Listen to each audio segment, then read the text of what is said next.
podcast of Houston Network. Come get your questions answered. We'll see you then. And remember, lawyer up.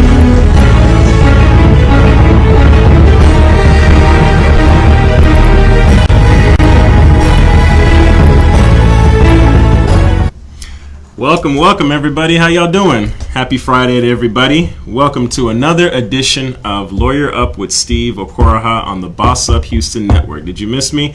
I missed you, and I have a lot more stuff to talk about. I have a lot of topics to help you guys out.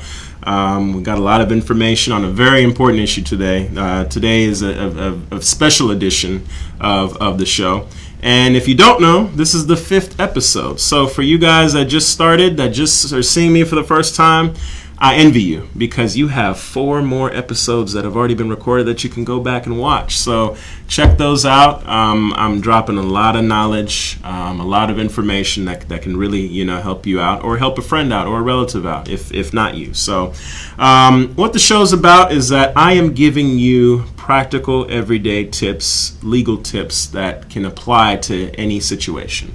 I might talk family law one day, I might talk housing another, I might talk consumer issues, I might talk criminal issues, for all you undercover criminals out there trying to, do some things. But what I do is I tell you some tips to help you out and to avoid some legal pitfalls. And that's all I want to do is give you some information. Who am I? I'm an attorney practicing over 8 years. I practice primarily in Fort Bend and Harris County. I do family law, I do business and contracts, I do estate planning, and I do traffic tickets, and a little bit of personal injury and immigration. Those are my specialties, but I'm going to give you a wide range of information on a lot of different legal issues. So, getting into what we are here to talk about today, our episode is entitled Fight the Power. And if you have not been familiar with what's going on in the world, there is a lot of protesting going on in Nigeria. And for those that don't know, or if you couldn't tell from my last name, I am a first-generation Nigerian American, Igbo to be exact. And there are a lot of atrocities going on in Nigeria that are being perpetrated by the federal government. If you've seen the hashtag #EndSARS, then you know what I'm talking about, and you kind of know what I'm referring to. So imagine attending a protest, and the police that are put there to protect you and ensure that there's peace, they get a call from the federal government, and they're told to go into the streets and open fire on peaceful protesters. That's exactly what happened, and that's just one small part of the #EndSARS movement. There's a lot of different issues that are going on, and what has come to a head for the #EndSARS movement, but that's just one of the things that happened in Lagos, Lekki to be exact. There was a mass shooting that came from the police officers that are supposed to protect them. So what are we going to talk about? We're not going to talk about every single issue of the #EndSARS movement, but I wanted to call attention to protesting in general, and just let everyone know what you can do, what you can't do, what your rights are, and what the government can and can't do. I think it's important to let people know, because we've also had some #EndSARS protests here in Houston. We've had protests for a lot of different issues. Of course, the Black Lives Matter movement, which is gaining a lot of momentum, and there's a lot of protests for that.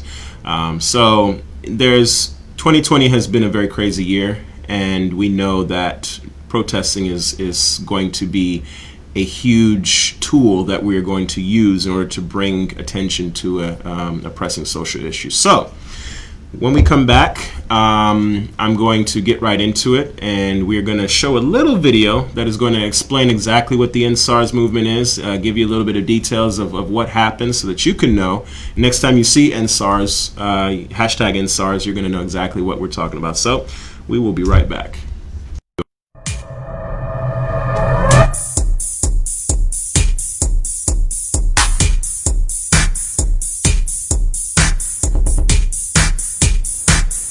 Wanna be a boss? You're watching Boss Up Houston Network. It's Boss Up Houston, where we look up, stay up, and boss up.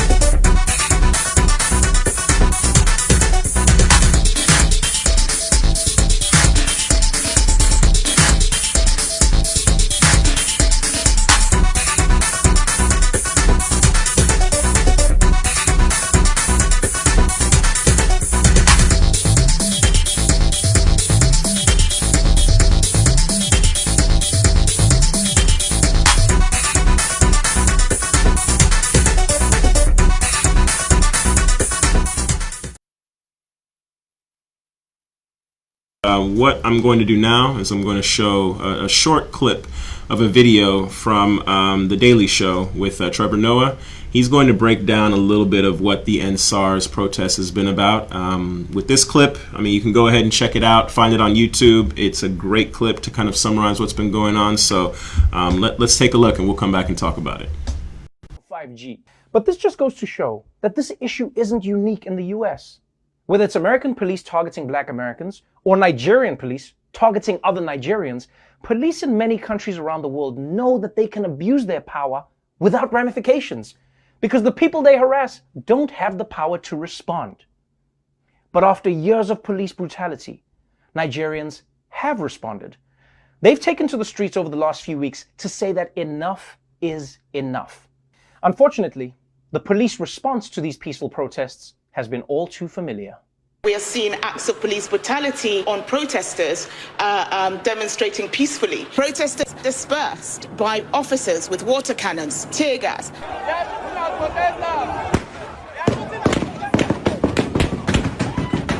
Live ammunition was used to disperse protesters against police brutality. What is paramount to us is law and order. There must be law and order in whatever we are doing. You know, it's amazing how around the world, law and order seems to be code for, let's beat the shit out of these protesters. Because just like we've seen in the US, the police in Nigeria responded to protests about police brutality with more police brutality. And this is the kind of behavior that you only see with police. No other industry has this. Imagine complaining to your waiter. All right, everybody. Hopefully that helped a little bit to shine a light on some of the issue that's happening. And if you don't know what's going on, the crux of it is police brutality and, you know, a lot of human rights violations that are going on, and a lot of things that Nigerians have been asking for years.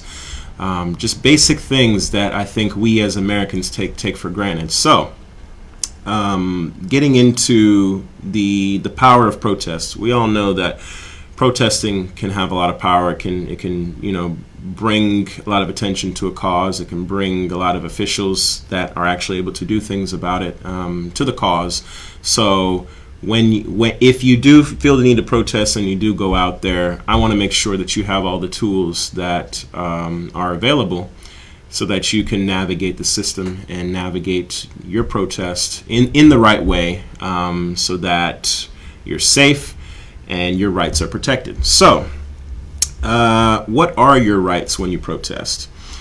So, protesting means you have the right to organize and demonstrate in what are known as traditional public forums, aka streets, sidewalks, and parks, and government buildings, as long as you're not blocking access to those government buildings. Now, you can't also interfere with any other purpose for what that place is for.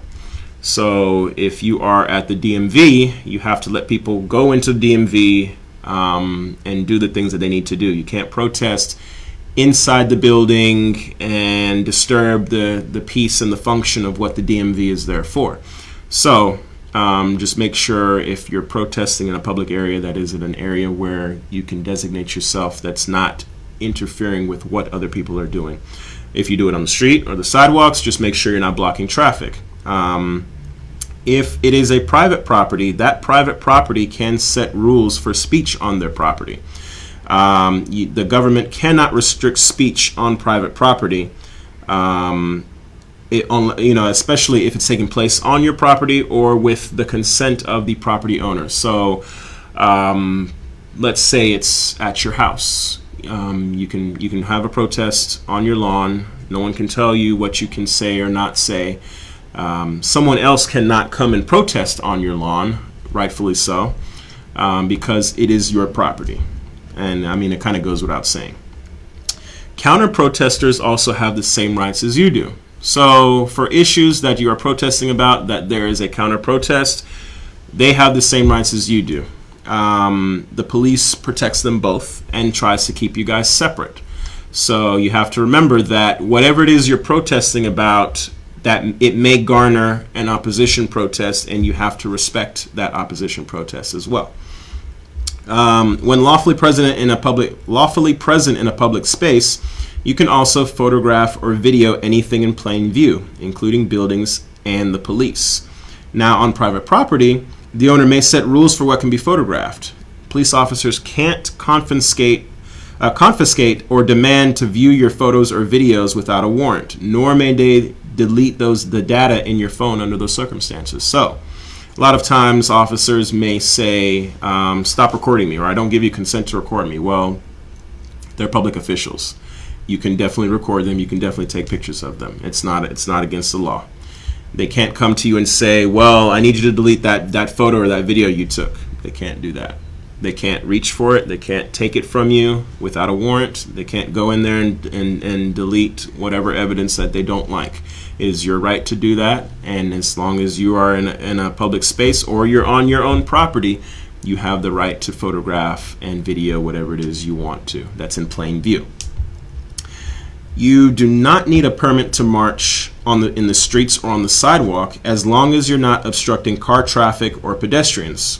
However, marches, parades, and large rallies requiring the use of sound amplifying devices may require permits. So if you're organizing in a large parking lot that you're going to have hundreds of people there, or you're organizing for a reason that you're staying there and you're having a big microphone and speakers, you'll probably need a permit for that. You might want to check with the property owner, or if it's in a government area, you might want to see if you need a permit for that. Otherwise, your protest is just fine. I see them going down Westheimer, around the Galleria from time to time at the Starbucks there on Post Oak and Westheimer, for those that are familiar with the city of Houston streets. So occasionally you'll see a protest going on, and those are ones that are a little bit smaller. You don't need a permit for. So, and permits, a little bit more about permits. They cannot be denied based on the event being controversial or unpopular, and they should allow for a waiver of the fee if you cannot afford it. So if you want to protest abortion or guns or something that is going to cause a little bit of controversy, or people maybe driving by and rolling down their windows at you and saying some expletives, that's not a reason that your permit can be denied. So just remember, no matter how controversial the event is,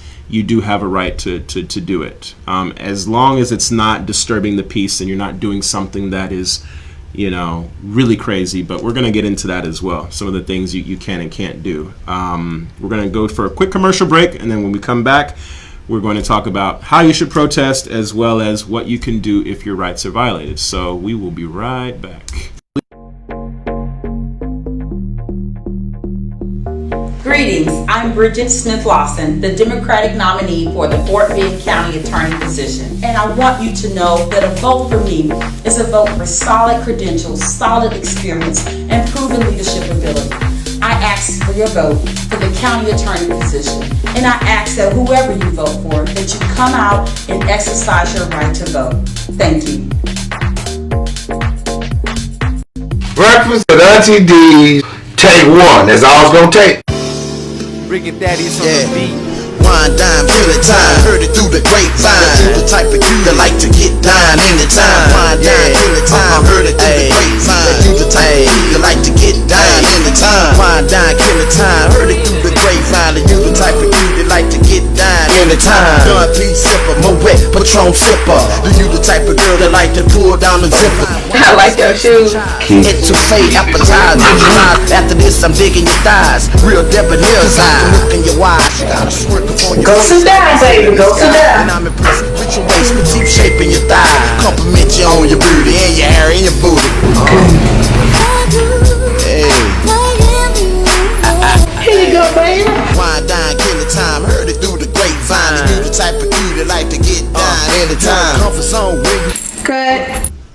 Welcome back, everyone. This is your host, Steve Okoroha, with the Lawyer Up podcast. So, like I told you, there are things that you should do and shouldn't do, but of course, a lot of things happen during a protest.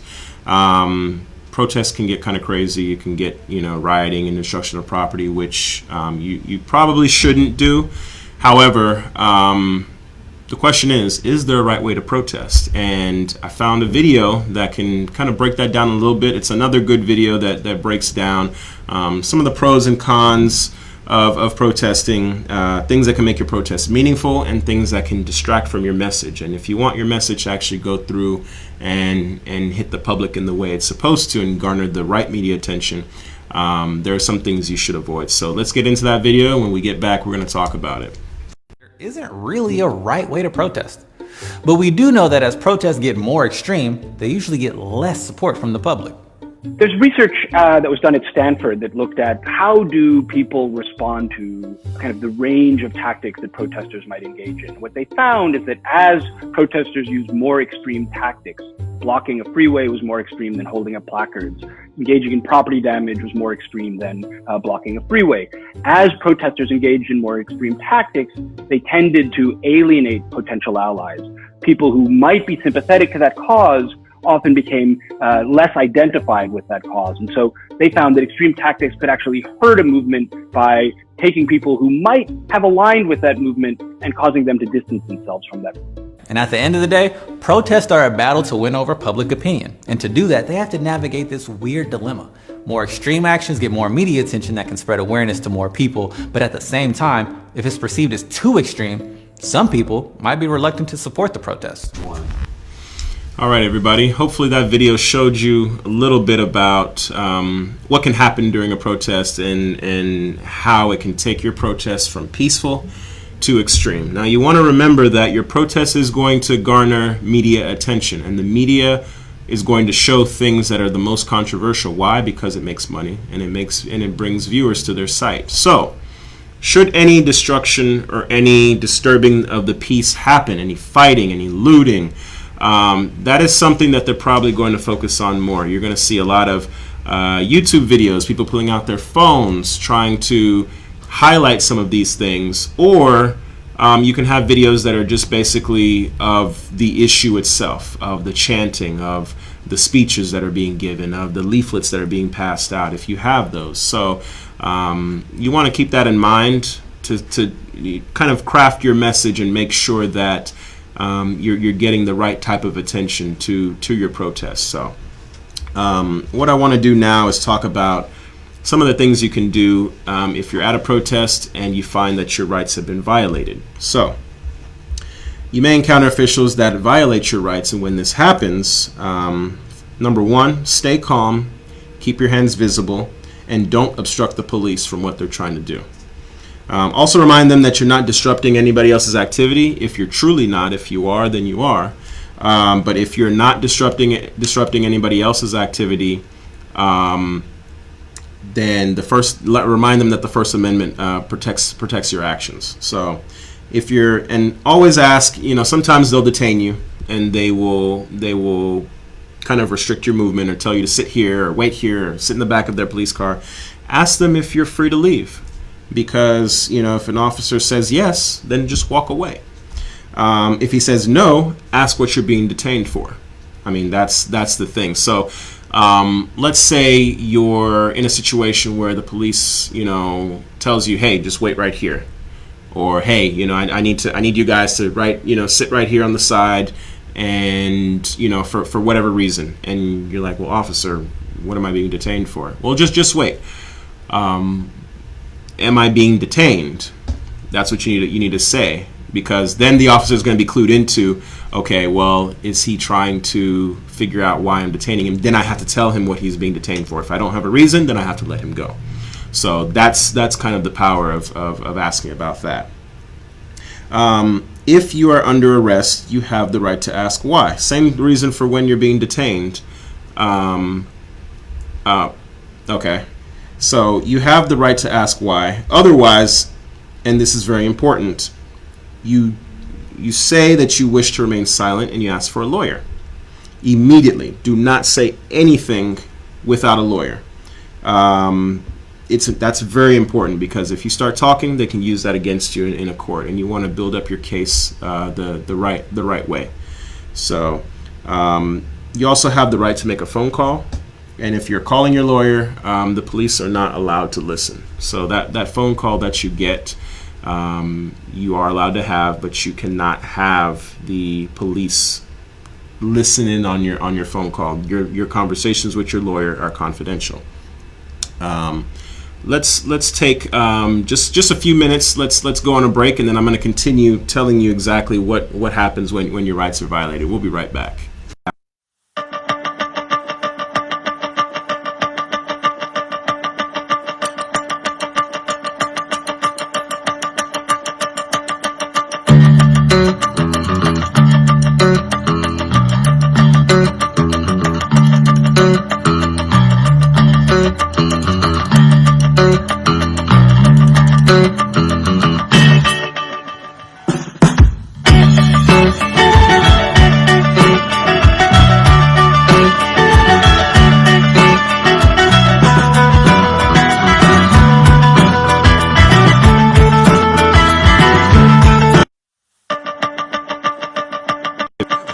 Geico is now offering an extra 15% credit on car and motorcycle policies. Okay. That's 15% on top of what Geico could already save you. So what are you waiting for? DJ Khaled to be your motivational coach?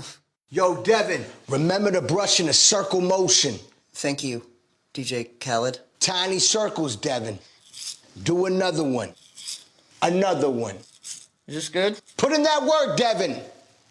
Don't give up. Geico. Save an extra 15% when you switch by October 7th. Don't play yourself. Hit subscribe to play more great Geico videos. And don't forget to share. All right, guys, welcome back. We had a little bit of a technical issue, but we're good now. Want to make sure that we're giving you the right quality of entertainment and make sure that you get everything that I have to say. So we're going to continue back into what you should do if your rights are violated. So the last thing I said, and let me repeat that because it is very important. When they say you have the right to remain silent, you definitely have the right to remain silent.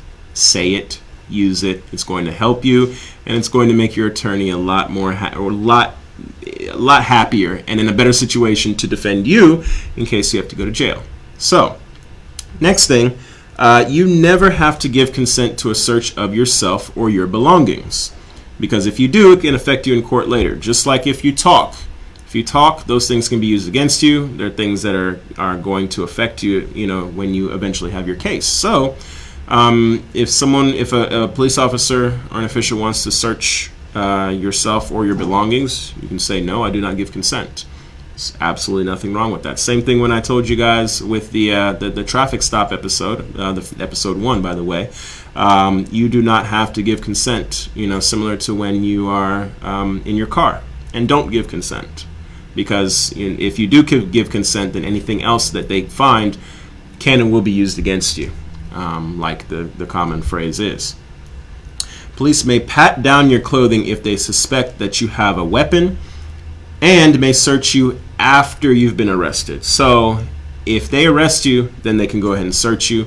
If they want to pat you down because they think that you have a weapon, not that you would necessarily bring a weapon to a protest unless you felt the need to protect yourself, but they may go ahead and pat you down. They just can't search within your pockets or your belt or anywhere else on your person. So in the event that you do encounter some kind of issue with the police, it's important that you write down the officer's name, their badge number, and patrol car number, and also the agency that they work for. If it's HPD, Missouri City PD, any other agency that's out there, just make sure you write down that information. Also, write down the contact information for any witnesses and photograph any injuries. What is this going to do? It's going to give you a lot more evidence to build your case. You have someone that can testify on your behalf, give the court or the judge or the prosecution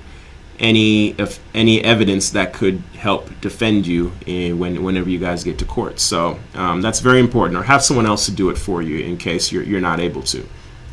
And then one of the things that will also help your case is to file a complaint with the agency, that agency's Internal Affairs Division or the Civilian Complaint Board. So that filing of a report is going to help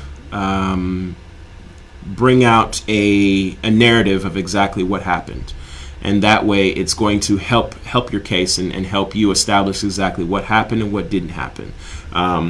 it's hopeful that it will be unbiased, but sometimes it maybe not. It just depends on the situation. But whatever you do, you want to always make sure you file a report, you contact Internal Affairs so that an investigation can be done into exactly what happened, and they will then contact all the necessary people that they need to, collect their evidence, and hopefully you get a good lawyer to defend you, like myself, that may be able to get you out of these issues. So hopefully that was some information that could help you with your protesting, and give you some tools that whenever you get into a protest, you know exactly what your rights are, so that you can hopefully have a peaceful and productive protest. So when we come back, I'm going to give you just a little bit more tips about what government entities can do when you are protesting, what they can and can't do, more of what they can do, and we're going to wrap up. I'll give you my contact information as usual, and then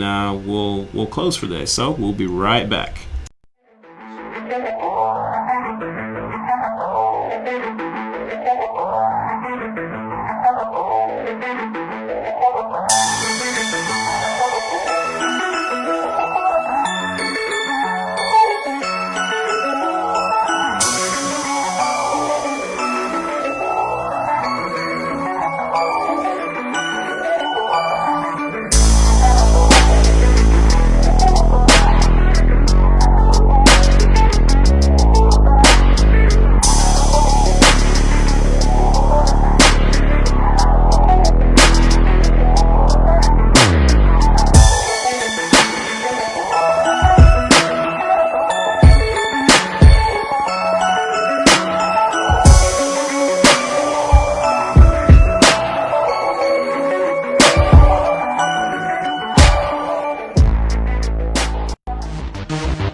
Everybody, this is Steve Okoraha, the Lawyer Ups with Steve podcast. We're going to give you a little bit more tips on protesting and specifically what government entities can do while you're protesting. So, police can shut down or disperse your protest, but it must be their last resort. So they have to do everything they can to make things peaceful, to sort things out, make sure everything is going the right way it's supposed to go.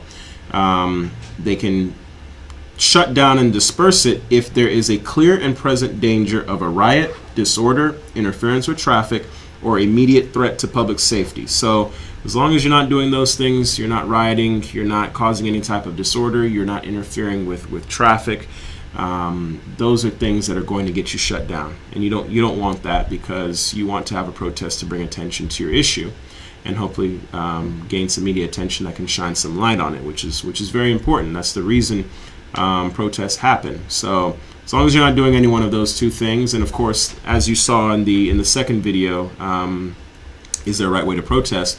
It takes you through some of the things that can distract from that. So once you start getting into the extreme mode, that's when you run the risk of your protest being shut down. Officials must give a reasonable opportunity to comply, including sufficient time and a clear and obstructed path for you to leave. So they can't say, leave now, and then start using riot gear and, you know, water hoses to make you leave, and shooting you with rubber bullets and tear gas. You know, they have to give you a reasonable opportunity to comply with their order if you get shut down, and they have to give you an exit. They can't block your way. They can't lead you into places where you can't safely leave. So just remember that.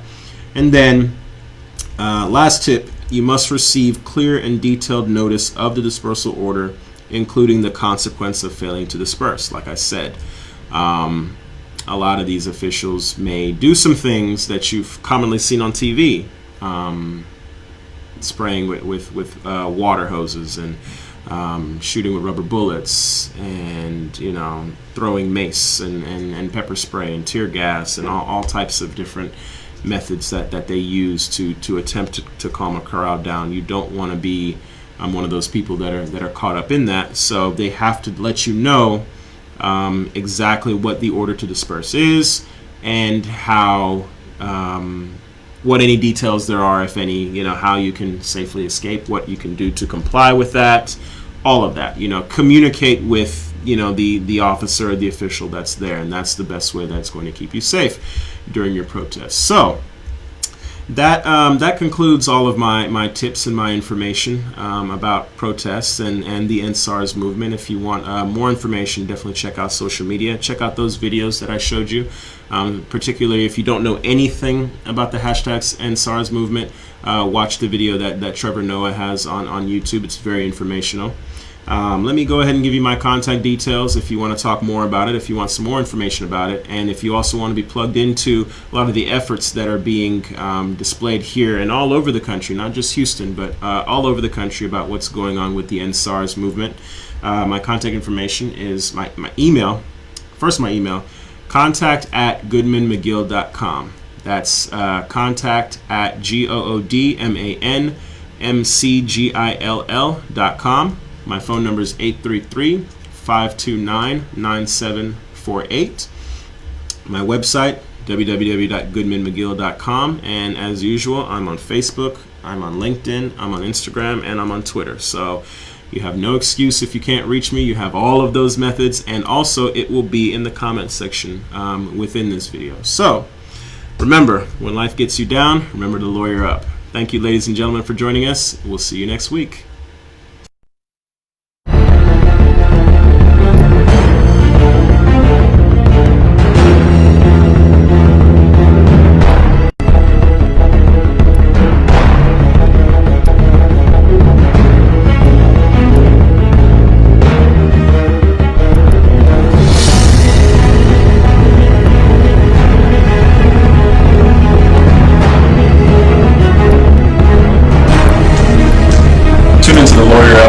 Podcast on the Boss Up Houston Network. Come get your questions answered. We'll see you then. And remember, lawyer up.